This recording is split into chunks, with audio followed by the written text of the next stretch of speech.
friends, and welcome back. If you are new here, I am Miranda. I talk all things Disney, travel, mainly Disney, let's be honest. And today we are going to be talking about what you've probably seen on my channel for the past couple of weeks, and that is my vacation with Disney Cruise Line on a 7-night Mediterranean cruise with a Greek Isles itinerary. Now, I'm going to give you my full review in this video about the ship, about our stateroom, about the dining, entertainment, and mainly what makes this different than most other Disney Dream reviews is its itinerary. And that's talking the itinerary, the times, the excursions that we did, and whether I think it was worth it and would I do it again. So without further ado, let's get right into it. Here we go. Now, if you remember from the past like 7 or 8 videos, yes, I was on the Disney Dream that sailed on the Mediterranean back in June. And I have all of my thoughts here with you today. And believe me, there are a lot. Now, please note, this is going to be for my specific sailing. This is not Disney Cruise Line in general. As a travel agent, I'd be happy to like share Disney Cruise Line in general or like talk more specific about ship to ship. All of the ships are different. They all have different itineraries. And I actually answered this question the other day to somebody. They thought there were multiples of each ship out there. So like they thought there were multiple Disney Dreams, like the Disney Dream would be at Castaway Cay, but at the same time, the other Disney Dream would be in the Mediterranean. No, there is just one of each ship. So we have the Magic, the Wonder, the Dream, the Fantasy, and the Wish. But here specifically, I'm going to talk about my specific sailing June 18th, 2023. And let me tell you, based off of what I have heard, every sailing even before and after that were quite different. So here is my opinion on the ship, and specifically, and most importantly, that I have a lot of feedback on, are the port adventures. So the ship in general, first of all, it was really exciting to be traveling during the 25th anniversary at sea. It just was nice to be like a part of something like that, since I just started sailing with Disney Cruise Line in 2019, and this was my 4th sailing. My first sailing was on the Disney Dream for a 3-night Bahamian cruise, so just 1 stop at Nassau, Bahamas, and 1 stop at Castaway Cay. My second sailing was a big one. It was with my grandmother. We sailed on the Magic on a 7-night Northern European cruise, and that was in and out of Copenhagen, Denmark. And we stopped in Stockholm, Sweden, Tallinn, Estonia, Helsinki, Finland, and St. Petersburg in Russia. That was in August of 2019, and if you're interested, I did vlog that trip, so that's way back when, if you want to pull up those archives. My third sailing was in August of 2022, so just last year, where we sailed on a 4-night Wish itinerary, where it was another Bahamian cruise. And then my 4th cruise being obviously the Disney Dream again, which was the 7-night Mediterranean cruise with the Greek Isles. And the ship is beautiful. I think it's been a really long time since I've been on another cruise ship, but Disney Cruise Lines are just so clean and so pristine, and they do so much to maintain them like all the time. Like I walked by multiple times where they were touching up paint or anything like that, and it's just nice to know how much they care for their ships. Now, if you did watch, I believe it was my day 1 vlog, I gave a room tour. We did have a deluxe family ocean view room booked, but we booked it guarantee. And what that means is it's the GTY that you always see. That means you do not get to pick your stateroom number. So we did not get assigned a stateroom number until like 2 weeks before the cruise, which was kind of nerve-wracking to someone like me who gets motion sick typically. Now, I know the Mediterranean is a little bit lighter and easier than open ocean, but it was still something concerning. I did know that we would be on a higher level because we were a deluxe ocean view with a veranda. So a lot of the lower levels do not have verandas, so I knew it would be higher. And that does help, but I had no idea where on the ship. I typically love to be midship, but with a guarantee room, guess what? It's not guaranteed. So I was a little nervous when we got our stateroom, and I found that we were on the very end, all the way aft of the ship. And seriously, the balcony was huge. It was a very large room. It was an accessible room as well. So it was larger. It was at the back of the ship. There was like a 0 entry into the shower. Not my favorite room. If you know from watching the vlogs, we had a lot of movement. Not, it was like we felt the motor in the engine a lot. And honestly, anywhere aft, even like dining at Palo, which is on the 12th deck, like you could still feel the engine on the 12th deck. So no matter where, if you are aft, you're most likely going to feel some shaking, some movement, things like that. It just got loud and it was really disruptive at times. I can sleep very easily through a lot of things, but my husband, on the other hand, cannot. So he did struggle a little bit when it comes to, when it came to sleeping with all of that motion. But the view from the way aft was incredible. It was nice to have the extra space. I do typically usually like the separation from the toilet and sink in one area and the shower in the other, but it was fine. We ended up making it work. And honestly, we weren't in our stateroom a whole lot. And that is something about these exciting itineraries that aren't just your basic Caribbean or Bahamian cruise. You're gonna get off the ship. Whereas like our 4-night sailing on the Wish, like when we were at Nassau, I would have rather have stayed on the ship. Like I didn't even need to get off. Whereas if you're in Europe and you're not getting off at these ports, you are wasting your money. What are you doing? The thing I love most about Disney Cruise Line is their rotational dining. They are the only cruise line that does rotational dining, meaning there are 3 dining rooms that you rotate to. Rotational. But your crew, so your head server, your main server, and your assistant server, they are with you every single night. Granted, if you're doing adult only dining or if you're skipping out on the dinner that night, they're obviously not going to be there going with you wherever you are, but they are at wherever you're assigned for dinner. And on the Disney Dream, there are 3 rotational dinings. They are Enchanted Garden, Royal Palace, and Animator's Palette. Now, if you're like, oh, those sound familiar. Well, Animator's Palette is on multiple ships, and it is like, it's one of the quintessential dining experiences. It's honestly, it was my favorite of the 3, just because it's so whimsical and fun, and it is the most Disney, should I say. And with the rotational dining, you can order as much as you want. So if there are multiple entrees that look good, order all of the entrees that look good. A lot of the nights we didn't even order dessert. Our servers just brought us all of the dessert options, which was always really fun and really exciting, but it did cause me to overeat a few times, which is fine. There were a few dinners where the menus didn't really like strike a chord with me, but you have to also remember that because we are in Europe, they are getting all of their ingredients and all of their sourcing from Europe. So a lot of people have noticed, especially, so there's Cabanas, which is like your quick service buffet that's open for breakfast and lunch. And then there are some smaller like quick service locations out on the deck, like Flo's or Luigi's, where you can get like pizza and a burger and things.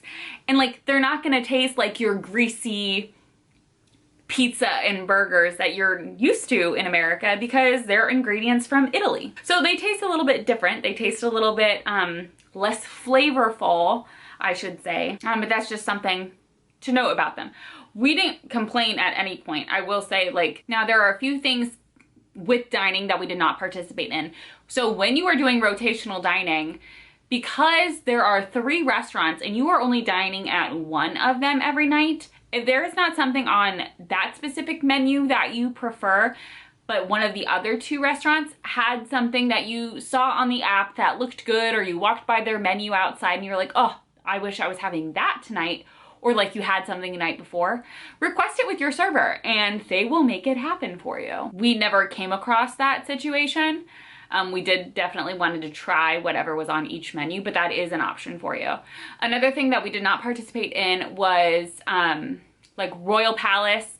So every morning for breakfast, you can either dine at Cabanas, which is their quick service, which we had once, maybe twice, once, and it was great. Or they have one, I'd say table service, one rotational dining table service option open. And that was Royal Palace. So we did not dine there for breakfast. And on the day that you are leaving the ship to end the cruise, they always offer breakfast at wherever. So like our last night, we dined at Animator's Palette. Our breakfast that next morning would have been at Animator's Palette if we decided to go, but we're just not breakfast eaters. Like we don't get hungry until like 11-ish, so it just didn't work out in our favor. Another thing when it comes to dining is we did not do room service. So there are two different types of room service-ish things. First of all, there is a form that you can fill out and put over your doorknob if you would like breakfast served to your room every morning. So you just have to make sure it's out by a certain time every night. And whatever you check off, like bananas, coffee, whatever it is. I don't remember what they had available. But you can put that on your door and they will have it to you at the time you specify. We only used this once and it was for coffee. I will say the coffee on the ship, abysmal. The worst coffee I've ever had.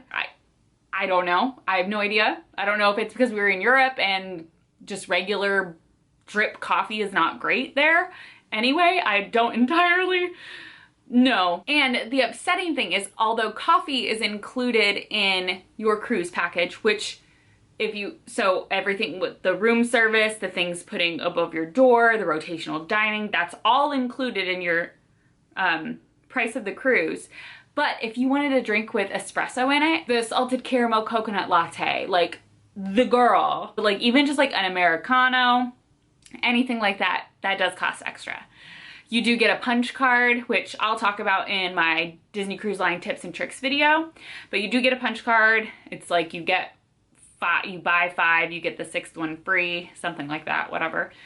But any fancy coffee drinks require extra money. We did not take advantage of any room service. They have a specific room service menu. It's listed on the Navigator app so you can see what they have. You can call and they can deliver the food to you at all times. It's just, we were just never in our room hungry for food. We were always out and about doing something, so we would just grab something. The dining times are interesting.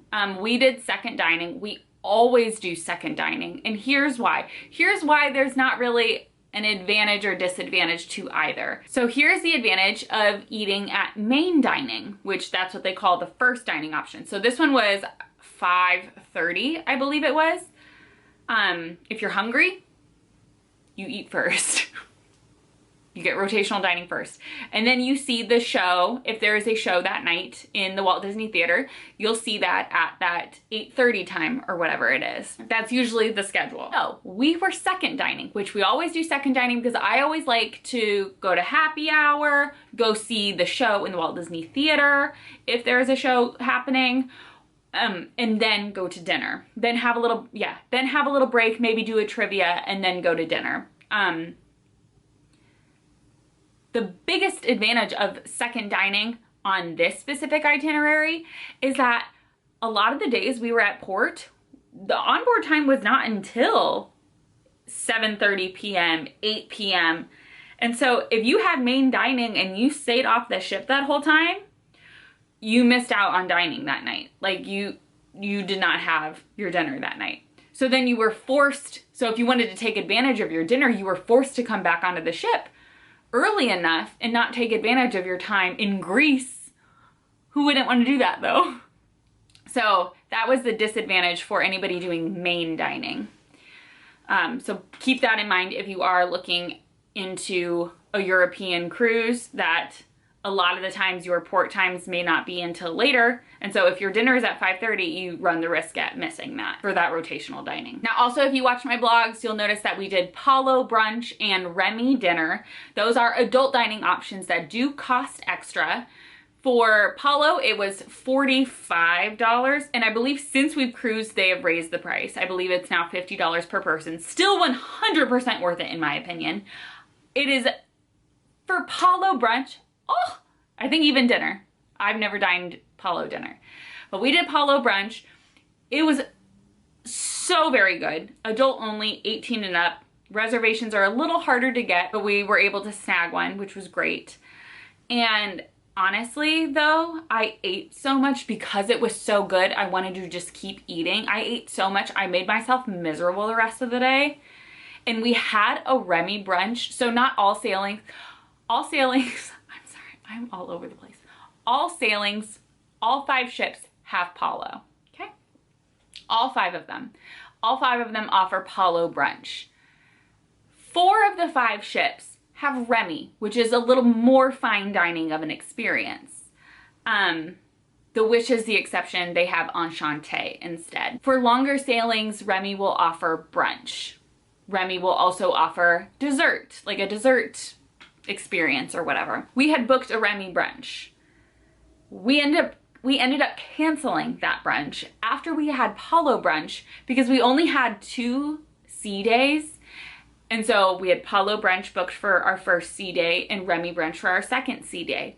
And we just like did not want to feel the way we did that second sea day. And so unfortunately, like as delicious and wonderful as I'm sure Remy brunch is, we ended up canceling. Long story short, if you're unable to get Palo or Remy brunch or dinner prior to the ship, keep trying while you're on the ship. Talking to somebody or they'll put you on a list. So don't give up hope, really. And then we did Remy dinner. It's more expensive of an experience. I believe my option was $125 and Jace's may have been as well. But there were like things you could have added on to make it a nicer experience. You could have done wine pairings, which was even, it was like $150 in addition to your $125. So you can really make it as fancy as you want and they will go all out. But we just did the 7 courses, I think it was, for $125. Honestly, it was worth every penny. We did it on Jace's birthday, so it was Jace's birthday present. And so it was 100% worth it. It was such an incredible dinner. Not only was everything delicious, but the service is just impeccable.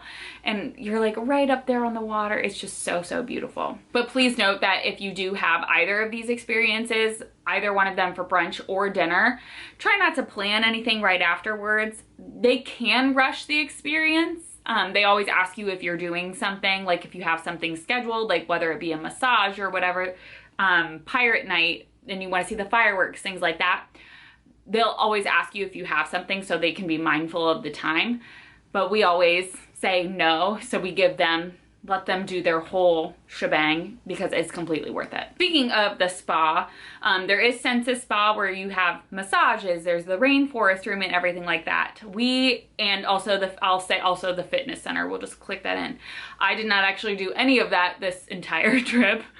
At one point I did try to get a day pass at the rainforest room, but it was sold out for that specific day. They had availability for our longer port days, so when we were in Santorini or when we were in Mykonos, but obviously I did not take advantage of that because I was off the ship a majority of the day. So I cannot attest to how that experience was on my specific sailing, but I have been to both the fitness and Senses Spa on the Dream before, and they're both just lovely. All right, so let's move right on to entertainment. One of my all-time favorite things on Disney Cruise Line.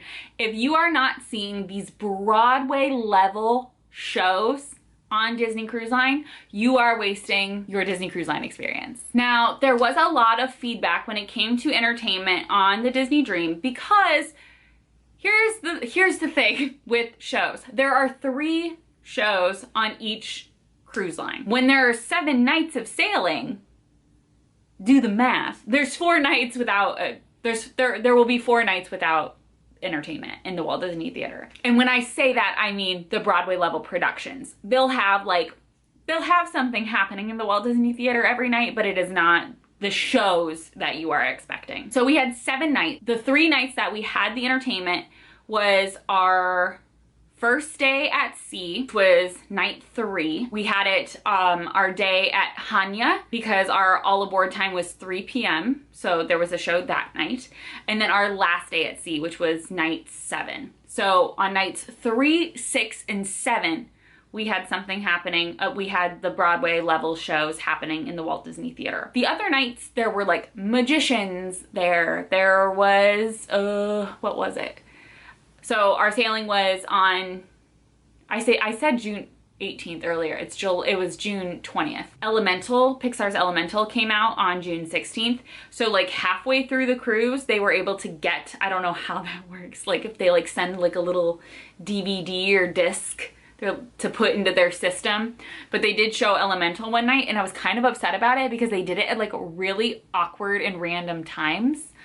So I was never able to see it because they were either showing it during my dinner time or even during like another show in the Buena Vista Theater. It's fine, whatever. So they would have something happening in the Walt Disney Theater, but not the entire show. There are 3 shows on the Disney Dream. So the first night that we had a show, it was the Golden Mickeys. So like on this, they're like acting as if it's the Oscars. So pre-show, there's like members and there's entertainment members in the audience interviewing people. And then they're basically giving out awards throughout the show, like Best Hero, and like the heroes will come out and sing like a portion of their song. So it's filled with Disney characters. It's so much fun. It like tells the story about the stage manager who ends up having to host the show, and it's just a good old time. So it was the perfect show to like start the entertainment block with us. And then night 6 was Beauty and the Beast. In addition to these original concepts, they will actually do like a Disney movie, a Disney production that you are familiar with. And if you know me, if you like have followed me on my multiple platforms, whether it be TikTok, Instagram, my podcast, Did You Read the Group Chat? I've talked about my distaste for the Beauty and the Beast remake with Emma Watson and Party. It's just not my favorite. So keeping that in mind, please note that the Beauty and the Beast on the Dream is perfect. It is so good. It perfectly mixes the animated feature film and the remake and puts them together. It is so very good. I'm always in tears. I'm always crying when it comes to theater, okay? But I was actually sobbing. And this show ended at 7:30 and our Remy reservation was at 7:30. And so we whoop, whoop, whoop, whoop, real fast all the way up to deck 12. We get there, we sit down. I'm like patting my tears off on my face like, Jace, do I look okay? And he's like, yeah, you look great. We sit down, we meet our wonderful server, and she goes, I hope those were happy tears. And I was like, I look like I have been sobbing, because I had. So that show bamboozled me before Remy. So make sure your dinner reservations aren't immediately after that. So you have time to compose yourself. I didn't even have time to go to the powder room to like dub. I just trusted my husband, which just don't do that. And then the last night, night 7, was our at-sea day, heading back, and it was the show Believe. It's so sweet. It's the story about this father who like is trying to believe in magic to like get to share a connection with his daughter again. And so you go through like a bunch of wonderful Disney stories, and it is just heart-wrenching. And something to note about the cast is that it is the same cast for all 3 of the shows. And we were so lucky. This was this specific cast's first time performing. Like they had just gotten onto the ship, trained after all of their rehearsals and things. I think they rehearse in Canada. So they're brand new to the ship. And so we got to watch their first week of performances, which was just, as a theater girl, it just made my heart swell. And they were all just so good. I had nothing ill to say, which again, if you know me, you know I usually have critiques. And I didn't. And I don't know if it's because I've also seen all 3 of these shows before, when we saw it on the Dream the first time.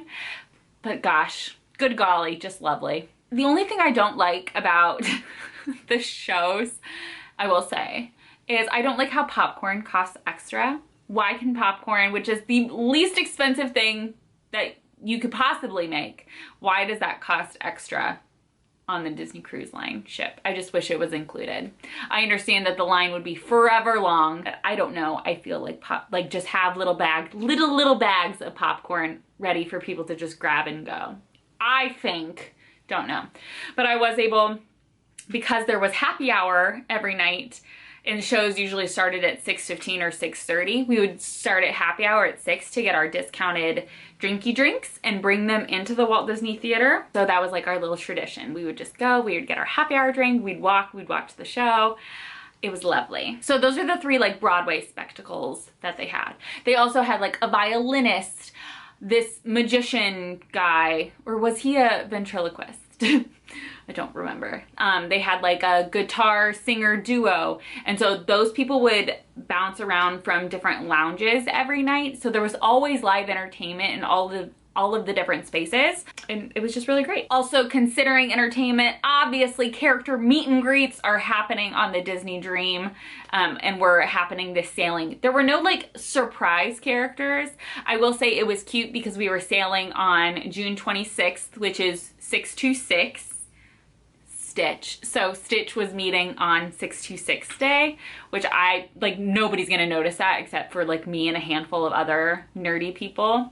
Nerdy but cool people. But like the princesses were out, like Ariel, Tiana, I can't think of, like they would do their princess promenade, which does require advanced reservations. You just book it through your Navigator app before you're sailing. But it's basically like you stand in a meet and greet line and then you go and meet the 4 princesses back to back to back to back. And then like obviously Mickey and the Sensational 6 would be out doing meet and greets. They would wear different outfits every night. So formal night and semi-formal night, they had their formal wear on. For pirate night, that they had their pirate costumes. There was the 25th anniversary at sea, and so they had the 25th anniversary costumes. Mickey and Minnie would have their captain's outfits on at some points. So when you're going through the meet and greets, just be mindful of if you're specific about getting a picture with that character, like they may be in a different outfit than you're used to. Also with the 7 night, you hear me say formal night and semi-formal night. Those don't happen on shorter sailing. When people take their first Disney cruise, it's usually that 3 or 4 night Bahamian cruise where you go to Castaway Cay and Nassau in the Bahamas. So they don't have formal night or semi-formal night. I just loved, like, when I was on the 7 night sailing with my grandma, it was the same thing. So I was really looking forward to it this night. So formal night, I think that happened, oh gosh, what night was that? It was pretty early on. I think it was night 2 was formal night. In the main atrium, all of the characters are in their formal wear. There are nice photo opportunities. The captain comes out, like the actual, not Mickey or Minnie. The actual captain comes out and you can take photos with him. And they're giving out free beverages. So free cocktails and mocktails. So absolutely. So that was a lovely way to get some of our money's worth. We would just go by, Jace would get like a little beer, I'd get a cocktail, or I'd get a glass of wine, or he'd get a cocktail. I think we got like 2 drinks each from that night. And then also there was the silver anniversary at sea night, which was kind of like formal night. On a lot of other sailings, they would have fireworks on that evening, but because of our itinerary, we were not able to have fireworks from either the silver anniversary or pirate night, which are very typical for any other Disney Dream sailing. But our specific sailing, because we are sailing to the Greek Isles, their government does not allow fireworks at sea. And again, if you know me, that is a-okay, because I do not like fireworks. I like fireworks, they're beautiful. Don't get me wrong, but they're loud and they scare me. But the same thing with the silver anniversary at sea, they were giving cocktails and mocktails in the atrium and just like having like a full fun event. So like before you go to dinner or before or after the show, you're just like, I don't know, it's just so fun and so exciting. So because I mentioned happy hour, let's just talk about the lounges. So there are a lot of lounges and activity spaces on the Dream. And a lot of them are the ones that we hung out in were adult only. So some of them that weren't adult only were Evolution was one. That was like where like the nightclub, it's the largest, when you think of like a nightclub on a ship, that's where Evolution was. Like it was dark, there was a bar in the middle there, they had a lot of activities there. And honestly, the only things that we did back there were trivia. Like we didn't go to any of the other like more family oriented activities or the late night because I'm sorry, we were sleeping. Another one was the District Lounge, and it's kind of like an area before you get to a few of the adult only lounges. So entertainment would be there. They would have activities like origami or trivia and things happening there. At that bar at the District Lounge is where they would do like the mixology class. So that's an option you would book before your cruise as well. We did not do any of the beverage seminars. I tried to do the wine tasting, I tried to do the champagne tasting, and nothing came up for me. So I was really upset about that. But there's also like bourbon tastings, whiskey tasting, there was a cognac tasting, and then everybody's favorite was mixology. I was able to get a mixology reservation, but it was at like 4 o'clock on one of our days where we were still going to be at port. I think it was when we were in Santorini, and that I was not going to forego being in Santorini to come back to mixology. That's just not something I was gonna do. And then the last one being the D Lounge. We did spend a lot of time in there because a lot of Disney trivia happened in the D Lounge, but they had a lot of other activities as well. And then there were a few lounges that we frequented a lot. So the one we spent the least amount of time in was the Skyline Lounge, because I consider that like a late night cocktail lounge, and we only made it till like 10:30 one night. It was very hot in Europe when we were there, and we were busy doing so many activities that after dinner, I was just like, I cannot drink anything else. Like, I need to go to bed. I really love it. It really reminded me, and honestly, like, I don't remember going to the Skyline Lounge our first cruise on the Disney Dream, but it was very much like a hyperspace lounge situation. There's like no windows, the skylines change from city to city behind the bar, and then there's like 3 different cocktails based on 5 different cities, which I loved. The cocktail I had was delicious. It was so very good. Delightful. Cove Cafe is technically a lounge, though it's like a coffee bar. We go there all the time. That's where it's in the adult only area of the Dream, and that's where I get my salted caramel coconut latte, and Jace gets his espresso drinks. You can get those drinks elsewhere on the ship, but we always just went to Cove Cafe because I love it up there. It's just a vibe. And they also did have happy hour where they had discounted beverages at certain points of the day.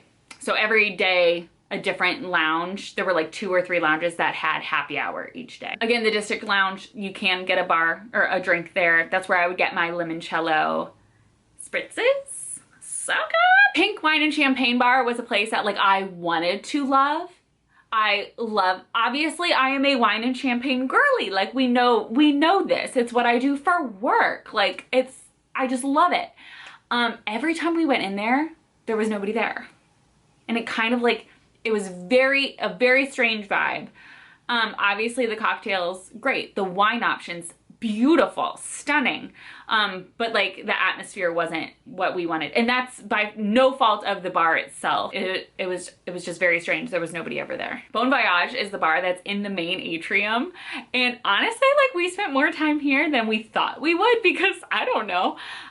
That's where I got the 25th anniversary cocktail, which you could get at all of the bars, but that's where I got it because we bonded with the crew members there, and it was just fun. It was great. That's where I would usually get my little Aperol spritzies. But the place that we spent most time, like lounge, pub wise, was Pub 687.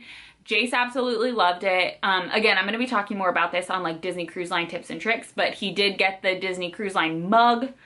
It's still here. I have not put it away. This one's actually 21 ounces, but they usually have like a 20-ounce mug. You get 21-ounce beers for the price of a 16-ounce. So it's a pretty good deal, and then you get to keep the mug at the end. But we spent the most time there. They had a cocktail that I enjoyed the most, so I would get that for happy hour, because their happy hour, so all the happy hour deals are different. Their happy hour was 50% off of like a few cocktails and their beers. So there was this martini that I really liked.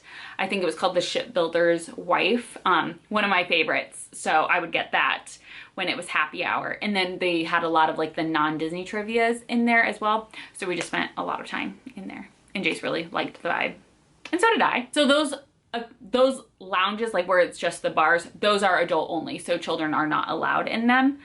Talking about the adult only areas, the pool and the bar there, honestly, barely touched it. The cruise was at capacity. Like there were so many people on this ship, and on the at sea days, I was like, this is not even pleasurable for me to like sit here with all these people. There were so many humans, and honestly, like we had our fair share of like sun and heat from our excursions. So we forgoed the adult only pool and the main pool because we just decided not to. Okay, this video ended up being so much longer than I anticipated because I did not know I had that much to talk about. We're all shocked, Miranda. So I think I'm gonna make a part 2 about the itinerary and the port adventures because I know I have a lot to say for those. So stay tuned for part 2 of this, but I hope this part was helpful. I mean, this part you can listen to, watch, for any time you're taking the Disney Dream, you know what I mean? So hopefully that was helpful, but definitely stay tuned to hear about the European part of the cruise and not just the Disney Dream period. Let me know what questions you have about the Disney Dream, any lounges, any activities. Again, I have general opinions on things like Bibbidi Bobbidi Boutique and Oceaneer Lab and Club and It's a Small World Nursery. I have my general knowledge about that, but I do not have any personal experience with it. And that's what this whole thing was. So I can answer truly any question about any age group, whatever, but this was telling you me as my adult only, me and my husband cruise on the Disney Cruise Line. Part 1, remember, part 1. We will talk about port adventures, the Mediterranean cruise with Greek Isles itinerary, and just like my overall thoughts, would I do it again, and more general things about the trip on the next one. So thank you all for watching, and I will see you all very soon in my part 2 of this video. Bye!